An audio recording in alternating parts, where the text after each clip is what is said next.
Hello everyone. करते हैं प्रश्नावली 3.4 जिसमें दो ही तरह के न्यूमेरिकल्स हैं।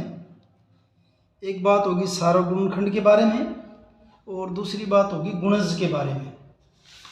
तो क्या है, देखिए पहला जो क्वेश्चन उसमें क्या है, निम्न के सार्वग गुणनखंड लिखिए। निम्न के सार्वग गुणनखंड लिखिए। पहले पार्ट में किसके पूछे हैं, 20 और 28 के सार्वग गुणनखंड पूछे हैं। अब 20 के गुणनखंड क्या क्या होते हैं वो आप लिख लीजिए। वैसे हमने पीछे जो एक्सरसाइज की उनके अंदर आपको बता भी दिया था गुणनखंड बनाना कैसे बनाते होते हैं इनके। एक याद दिला देता हूँ शुरू में आपको। जैसे 20 ले लिया, 20 को पहले 1 से करके देखिए, 1 गुना 20 बराबर 2, फिर 2 से करोगे 2 दाएँ 20, 3 पे नहीं जाता, किस पे जाता, 4 पे, तो 4 पंजे कितना हो गया आपका 20। उसके बाद 5 चौके 20, यहाँ पर दोनों सेम आ गए हैं, ये और ये दोनों सेम आ गए हैं, तो यहाँ रुक जाएंगे। उसके बाद गुणनखंड क्या क्या हो जाएंगे इसके, 1 2 4 5 10 और 20। इससे पहले वाली जो हमने एक्सरसाइज सोल्व की उसके अंदर हमने को सीख रखा है कि गुणनखंड कैसे बनाते हैं। फिलहाल आपको एक बार आपको याद दिला दिए कि इस ढंग से गुणनखंड बनाते हैं। तो 20 के गुणनखंड आपके क्या हो जाएंगे, 1 हो जाएगा, 2 हो जाएगा, 2 के बाद क्या आपका 4, 4 के बाद क्या है 5, 5 के बाद है 10 और 10 के बाद क्या आपका 20। तो 1 2 4 5 10 20। ऐसे ही जब आप 28 की गुणनखंड लिखोगे तो आएगा 1 आएगा, 2 आएगा, 2 के बाद 4 सत्ते 28 और फिर आएगा आपका 14 आएगा और फिर क्या आ जाएगा आपका 28 आ जाएगा। अब सारा गुणनखंड का मतलब क्या, वो गुणनखंड जो दोनों के अंदर है। अब दोनों के अंदर क्या देखिए, एक इसमें है एक इसमें है, तो 20 और 28 का सारा गुणनखंड एक तो 1 आ गया, फिर क्या आ गया आपका 2 इसमें भी है, 2 इसमें, दूसरा 2 हो गया, 4 यहाँ भी है, 4 यहाँ भी है, तो तीसरा क्या हो गया आपका 4 हो गया है। इसके अलावा और कोई भी सारा गुणनखंड के अंदर आगे कोई भी संख्या इन दोनों के अंदर कॉमन नहीं है। तो 20 और 28 के सारा गुणनखंड क्या हो गया आपके 1 2 और 4। ठीक है। उसके बाद लिखते हैं 15 और 25 को करते हैं। 15 और 25 की अगर बात करते हैं तो पहले 15 की गुणनखंड लिखिए आप। 15 की गुणनखंड, 15 की गुणनखंड क्या क्या होंगे आपके, 15 किस किस से भाग होता है, 1 से, 3 से, 5 से और किससे 15 से। ठीक है। ऐसे 25 के जब आप गुणनखंड लिखेंगे तो क्या आएगा 1 5 और 25, तीन ही गुणनखंड होंगे इसके। अब इन दोनों की सारा गुणनखंड 15 और 25 के सारा गुणनखंड, सारा गुणनखंड दोनों में क्या है, एक सेम है और दोनों में क्या है 5 है जो दोनों के अंदर है। तो सारा गुणनखंड क्या है इसके 1 और 5 हो गए हैं, किसके 15 और 25 के। नेक्स्ट जो सी पार्ट है, उस सी पार्ट में सारा गुणनखंड किस किस के पूछे हैं, 35 के और 50 के। अब 35 के गुणनखंड देखिए, 1 से जाएगा, फिर 5 से जाएगा, फिर 7 पंजे 35 और फिर सीधा क्या जाएगा आपका ये 35 पर ही जाएगा। उसके बाद 50 की गुणनखंड, 50 की गुणनखंड 1 पर जाता है, 2 पर जाता है, 2 के बाद 50 जो है आपका 5 पर जाएगा, 5 के बाद 10 और 10 के बाद 50। इनमें देखिए दोनों में कॉमन क्या है, सारा गुणनखंड दोनों में 1 है, तो अतः 35 और 50 के सारा गुणनखंड 1 आ गया है। फिर दोनों में क्या आपका 5 मिल रहा है, दोनों में ये रहा 5, 5 हो जाएगा। उसके बाद कुछ और मिल रहा है, 1 और 5 दो ही मिल रहे और कोई नहीं मिल रहा है इसके अंदर। तो सारा गुणनखंड 35 और 50 के क्या हो गए 1 और 5। करते हैं डी पार्ट। डी पार्ट में किसके सारे गुणनखंड पूछे हैं, 56 के और 120 के, 56 और 120। अब 56 देखिए किस किस से भाग होता है, 1 से होता है, 2 से होता है, 4 से होता है, 4 के बाद 7 से होगा, फिर 8 से होगा, फिर 14 से होगा, फिर 28 से होगा और फिर आपका होगा 56 से। ये तो इसके 56 के गुणनखंड। 120 के गुणनखंड यानी 120 किस किस से भाग होता है, 1 2 3 4 5 6, 6 के बाद जाएगा 8, 8 के बाद जाएगा 10, 10 के बाद जाएगा 12 पे, 12 के बाद जाएगा 20 पे, 20 के बाद ये भाग होगा किससे, 24 से भाग होगा, 24 के बाद भाग होगा 30 से, 30 के बाद होगा 40 से, 40 के बाद होगा किससे 60 से और 60 के बाद किससे होगा 120 से। बहुत सारे गुणनखंड है इसके। ये सारे गुणनखंड लिख दिए हमने इसके। अब 56 और 120 के सारा गुणनखंड जब लिखेंगे तो दोनों में कॉमन देखिए, एक इसमें है एक इसमें है, 2 56 में भी है 120 में भी है, 2 आ जाएगा। उसके बाद 4 56 में भी है 120 में भी है, 4 के बाद जो है दोनों में है 8, ये रहा 8 और ये 8। और कोई दिख रहा है इनके अलावा? इनके अलावा मुझे इनमें और कोई भी दिखाई नहीं दे रहा। तो इनके 56 और 120 के सारे गुणनखंड क्या होगा आपके 1, 2, 4 और 8। इस ढंग से आपका ये फर्स्ट न्यूमेरिकल कंप्लीट है। फर्स्ट के बाद करते हैं सेकंड जो है न्यूमेरिकल। सेकंड में क्या है देखिए, इसी तरह से फर्स्ट की तरह सेकंड में क्या देखिए, निम्न के सारों गुणनखंड ज्ञात कीजिए। बस फर्क क्या है उसमें, पहले और दूसरे में वहाँ 2 संख्याएं दे रखी थी, यहाँ 3 दे रखी, बाकी सब वैसे का वैसा है। तो 4 के गुणनखंड क्या क्या होंगे, 1 हो जाएगा, 2 हो जाएगा, 2 के बाद 4 हो जाएगा बस। 8 के गुणनखंड लिखोगे तो क्या होंगे 8 के गुणनखंड, 1, 2, 4 और 8। फिर जब 12 के गुणनखंड लिखोगे तो 1, 2, 3 चौके 12, फिर 6 और फिर क्या हो जाए आपका 12। अब इनके सारा गुणनखंड दोनों के, तीनों के 4, 8 और 12 के, 4, 8 और 12 के सारा गुणनखंड, 1 तीनों में है 1 लिख दिया, फिर 2 है तीनों में 2 लिख दिया है, फिर 4 भी है तीनों में 4 लिख दिया, और कोई है तीनों में नहीं है। तो सारा गुणनखंड क्या हो जाएंगे 1, 2 और 4। ठीक है। उसके बाद करते हैं बी पार्ट। बी में है 5, 15 और 25। 5 के गुणनखंड 2 ही हैं, 1 और 5। 15 के लिखोगे गुणनखंड 1, 3, 5 और 15। 25 के गुणनखंड लिखोगे तो 1, 5 और 25। तो 5, 15 और 25 के सारा गुणनखंड क्या क्या है, तीनों के अंदर 1 है और तीनों के अंदर क्या आपका 5 है। तो सारा गुणनखंड क्या हो जाएंगे इसके 1 और 5 हो जाएंगे इसके। उसके बाद करते हैं इसका तीसरा जो है सवाल, उसमें क्या है, निम्न के प्रथम 3 सारों गुणज लिखिए। गुणज, अब गुणनखंड नहीं गुणज है अभी, अब गुणज चलो लिख लेते हैं, पता चल जाएगा। प्रथम 3 लिखने हैं तो 6 के गुणज क्या होंगे देखिए, 6 के पहाड़े को शुरू कर दीजिए। 6 दूनी 12, 6 तीन 18, 6 चौके 24, 6 पंजे 30, 6 छिके 36, 6 सत्ते 42, 6 अट्ठे 48, 6 नीम 54, 6 दाएँ 60, उसके बाद 60 और 6 66 और 6 72 और 6 78 78 और 6 84। इस ढंग से आगे तक चलते जाएंगे। डैश डैश डैश, ओह दिख नहीं रहा, ये लिख दिया मैंने, दोबारा देख लीजिए। 6 के गुणज क्या हो जाएंगे, 6 का पहाड़ा लिख दिया यहाँ तक। और 6 का पहाड़े का मतलब नहीं आप 60 पे रुक जाएंगे, 6 से आगे फिर 11 से गुणा कर, 11 छिके 76, 12 छिके 72, 13 छिके 78, 14 छिके 84, 15 छिके 90, 16 छिके 96, 17 छिके 102। इस ढंग से इसको आगे तक चलते जाएंगे। अब लिखते हैं 8 के गुणज। 8 के गुणज पहले तो 8 का पहाड़ा लिख दीजिए। 8, 16, 8 दूनी 24, 8 चौके 32, 8 पंजे 40, 8 छिके 48, 8 सत्ते 56, 8 अट्ठे 64, 8 नीम 72, 8 दाएँ 80। 80 के बाद फिर क्या जाएगा आपका 88, फिर 96, 12 अट्ठे 96, 13 अट्ठे 104। इस ढंग से डैश डैश डैश आगे तक चलते जाएंगे। हमें सारे लिखने की जरूरत नहीं। अब पूछा क्या है, 6 और 8 के प्रथम 3 सारो गुणज। सारो गुणज का मतलब क्या है, जो दोनों में है, दोनों में है, दोनों में। एक तो ये रहा 24, 24 दोनों में है, हाँ जी है।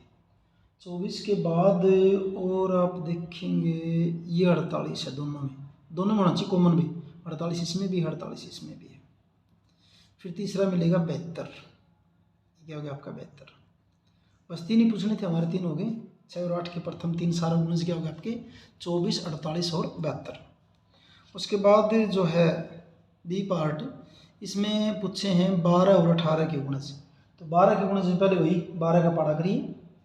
12 एकम 12, 12 दूनी 24, 12 तीन 36, 12 चौके 48, 12 पंजे 60, 12 छिके 72, 12 सत्ते 84, 12 अट्ठे 96, 12 निमा 108, 12 दाएँ 120, 120 में 12 जोड़ देंगे 132, 132 में 12 जोड़ देंगे कितना हो जाएगा 144 डैश डैश डैश। फिर ऐसे 18 करोगे तो 18 एकम 18, 18 दूनी 36, 18 तीन 54, 18 चौके 72, 18 पंजे 90, 18 छिक्के 108, 18 सत्ता 126, 18 अट्ठा 144, 18 निमा 162 और लास्ट तक 18 दाएँ 188 हो जाएगा। अब लिखना क्या है, 12 18 के प्रथम तीन सारव गुणज यानी कि जो दोनों के अंदर मिलता हो। अब 12 और 18 के मिलाएंगे तो ये 36 मिलता है दोनों में, एक तो 36 आ जाएगा। 36 के बाद 72 आ जाएगा, दोनों में जो दोनों मिलता हो ढूंढ लेना आप इनको, 72 हो जाएगा। और 72 के बाद हो जाएगा आपका 108। और अपना काम तो यहीं तक चल गया क्योंकि अपने को 3 बताने थे। और आगे बताना तो हम इनको और आगे तक चल जैसे अगला क्या 144 हो जाएगा, 4 बताने हो तो इस ढंग से आपका ये बी पार्ट इसका कंप्लीट हुआ। और क्वेश्चन तीसरा होगा। तीसरे के बाद देखते हैं हम जो है चौथा क्वेश्चन। चौथे क्वेश्चन में क्या देखिए, क्वेश्चन है आपका ये 100 से छोटी ऐसी सभी संख्याएं लिखिए जो 3 और 4 के सारगुणज है। 100 से छोटी संख्या उनसे सारी 3 की भी गुणज और 4 की भी, दोनों में कॉमन।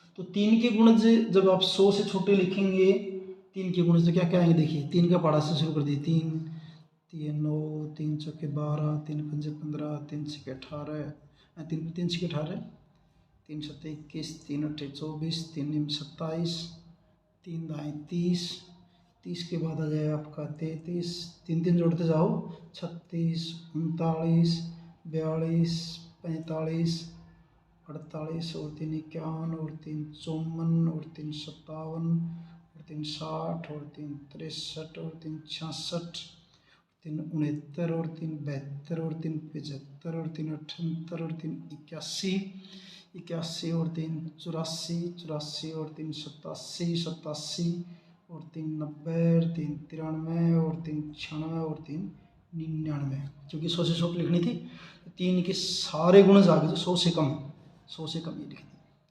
अब 4 के गुणज लिखेंगे, ऐसे ही 4 के गुणज जब लिखेंगे सारे के सारे गुणज 4 के पढ़े से स्टार्ट कर दीजिए। पहले तो 4 एकम 4, 4 दूनी 8, 4 तीन 12, 4 चौके 16, 4 पंजे 20, 4 छक्के 24, 4 सत्ते 28, 4 अट्ठे 32, 4 निम 36, 4 दाएँ 40, फिर 4 जोड़ते चलो 44, 44 और 4 48 और 4 52 और 4 56 और 4 60 और 4 64 और 4 68 और 4 72 और 4 76 और 4 80 और 4 84, 84 और 4 88, 88 और 4 92, 92 और 4 96, 96 और 4 100, 100 लिखें क्यों, 100 से कम लिखना है हमने।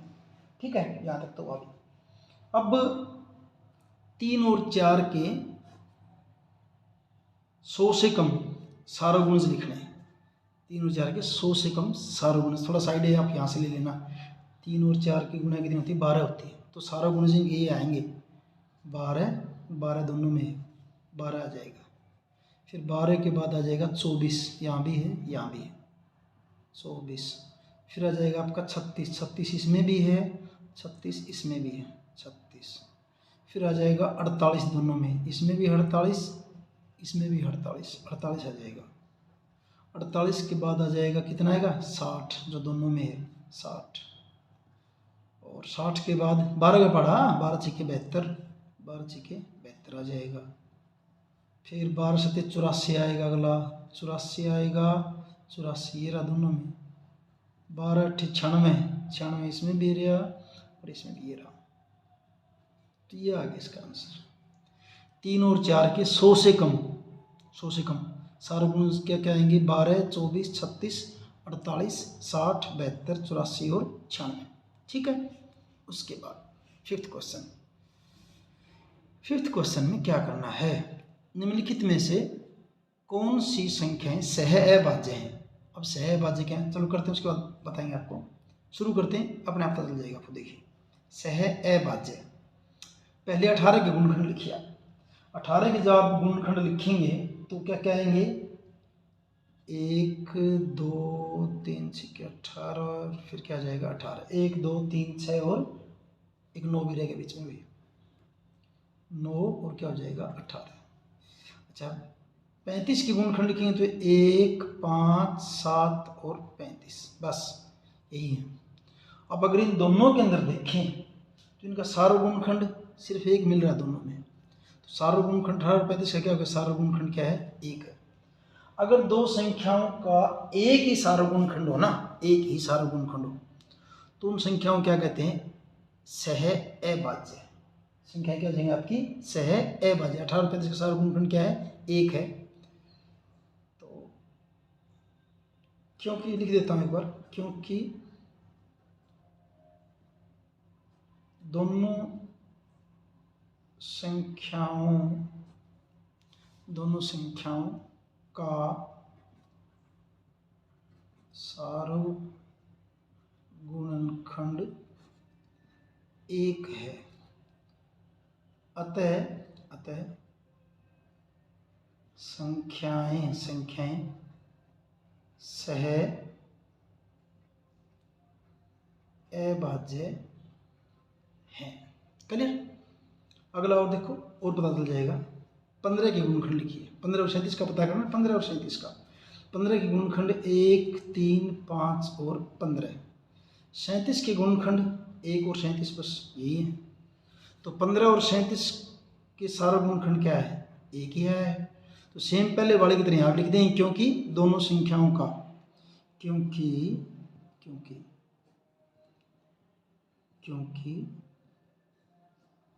दोनों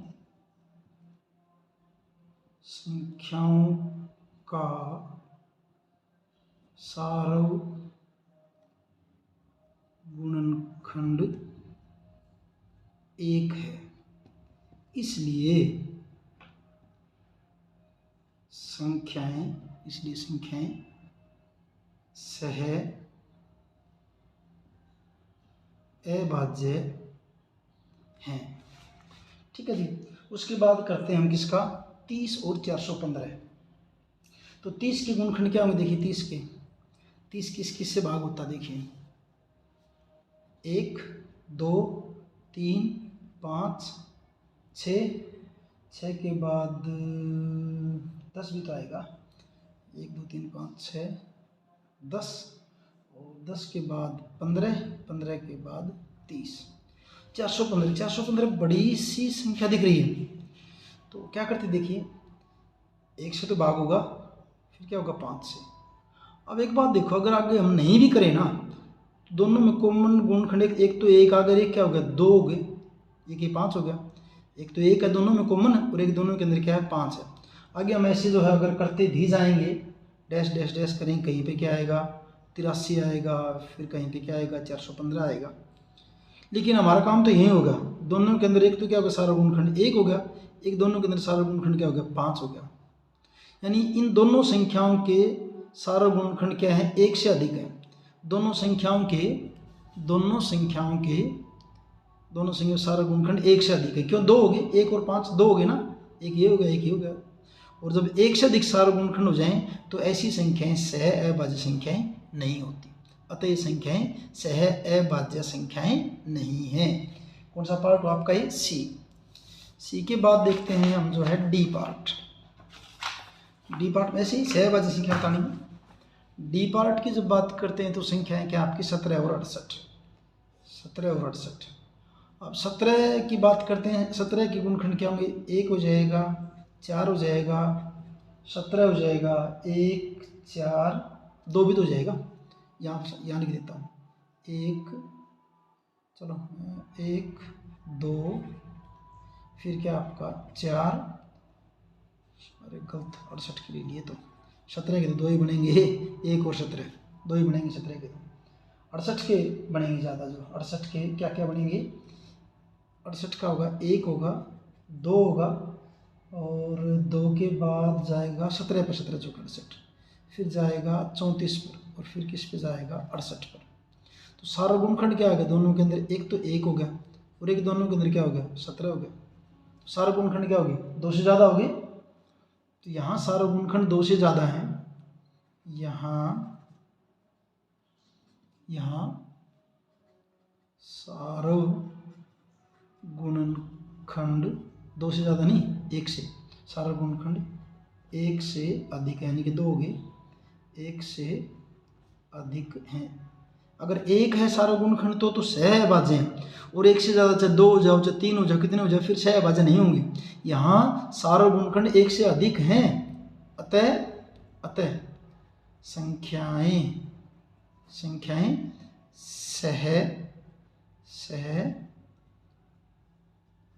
अभाज्य नहीं है, ये सहभाज्य नहीं होंगी भी आपकी, नहीं है। क्लियर है? ठीक है जी। उसके बाद करते हैं 215 और 216। अब 216 के तो बहुत सारे गुणनखंड मिलेंगे आपको। 216 आपका 1 से जाता है, फिर 2 से जाएगा, 3 से भी जाएगा, 4 से भी जाएगा, 6 से भाग होता है, 8 से भाग होता है, 9 से भी भाग होता है, 12 से भी होता है, फिर 18 से, 18 के बाद होता है 24 से, फिर 27 से भाग होगा ये, 27 के बाद 36 से होगा, फिर किसी 54 से होगा, 54 के बाद 108 से होगा, और 108 के बाद फिर 216 से तो होगा ही। से हो गए 216 के गुणनखंड।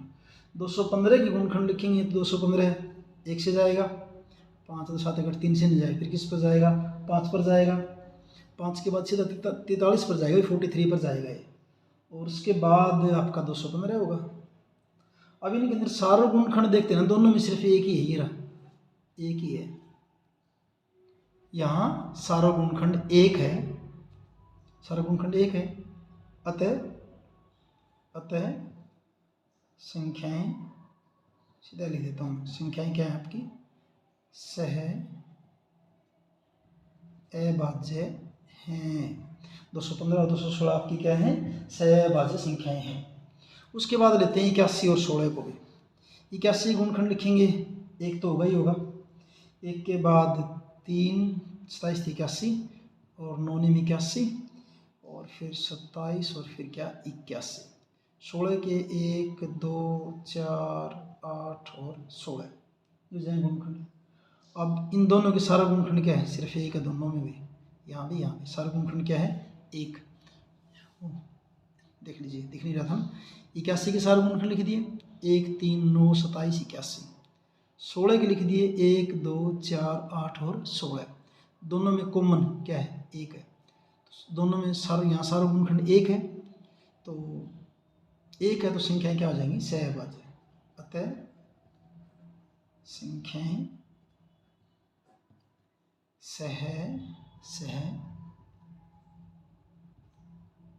अभाज्य हैं। क्लियर है? उसके बाद छठा क्वेश्चन आसान सा है। एक संख्या 5 और 12 दोनों से विभाज्य है। कोई संख्या है, हमें नहीं पता क्या है, 5 और 12 दोनों से भाग हो रही है, यानी उसको अगर 5 से भाग करें उससे भाग हो रही है, और 12 से भाग हो रही है, किस अन्य संख्या से सदैव विभाजित होगी। तो 5 और 12 जो दे रखे उनको गुणा कर दीजिए, 60 हो गया। तो ये संख्या सदैव क्या होगी, 60 से भी विभाजित। जैसे ऐसे को और जाए क्वेश्चन, एक संख्या 3 और 4 दोनों से जो है विभाजित होती है, किसी और संख्या से भाग होगी, 3 और 4 को गुणा कर दिया, हमेशा किससे होगी, 12 से विभाजित होगी। ठीक है, इतना ही करना है कुछ नहीं इसमें। उसके बाद जो आपका लास्ट क्वेश्चन, लास्ट क्या है, एक संख्या 12 से विभाजित होती है, 12 से भाग हो रही कोई संख्या है, जैसे मान लीजिए 60 है आपकी, 60 जो है क्या हो रही है, 12 से भाग हो रही है, 12 बने 60। तो और किस किस से भाग होगी, तो जो 12 के गुणनखंड होंगे ना उन सब से भाग होगी। अब 12 के गुणनखंड क्या क्या है, 1, 2, 3, 6 और 12। अब 12 तो आ ही लिया पहले, बाकी क्या बच गए, 1, 2, 3, 1, 2, 3, 4 भी तो रह गया यहाँ पे, 1, 2, 3, 4 भी आएगा यहाँ पे, 4, 1, 2, 3 यहाँ नहीं लिखा, यहाँ तो लिख रखा, देखिए 1, 2, 3 वहाँ लिखना भूल गया हूँ। तो अतः ये संख्या 1, 2, 3, 4, 6 से भी विभाजित होगी। तो यानी उस संख्या के जो गुणनखंड हैं उनसे विभाजित। जैसे मान लीजिए कभी कोई संख्या जो है ना आपकी, वैसे लिख रहा हूँ, 15 से विभाज्य है, तो और किस किस से विभाजित होगी, तो 15 के गुणनखंड क्या होंगे, 1, 3 और 5। तो संख्या 1, 3, 5 से भी विभाजित होगी। कोई भी संख्या दे दीजिए, कभी कोई संख्या जो है ना 35 से भाग हो रही है, तो और किस किस से भाग होगी, तो 35 के गुणनखंड क्या आपके 1 है, 5 है और 7 है। 35 तो ऑलरेडी आ लिया, तो ये संख्या 1, 5 और 7 से भी विभाजित होगी। और इस ढंग से आपकी ये प्रश्नावली 3.4 कंप्लीट है। वीडियो अच्छे से समझ में आया तो लाइक कीजिए, अपने साथियों के साथ शेयर कीजिए और चैनल को सब्सक्राइब कीजिए। Thank you.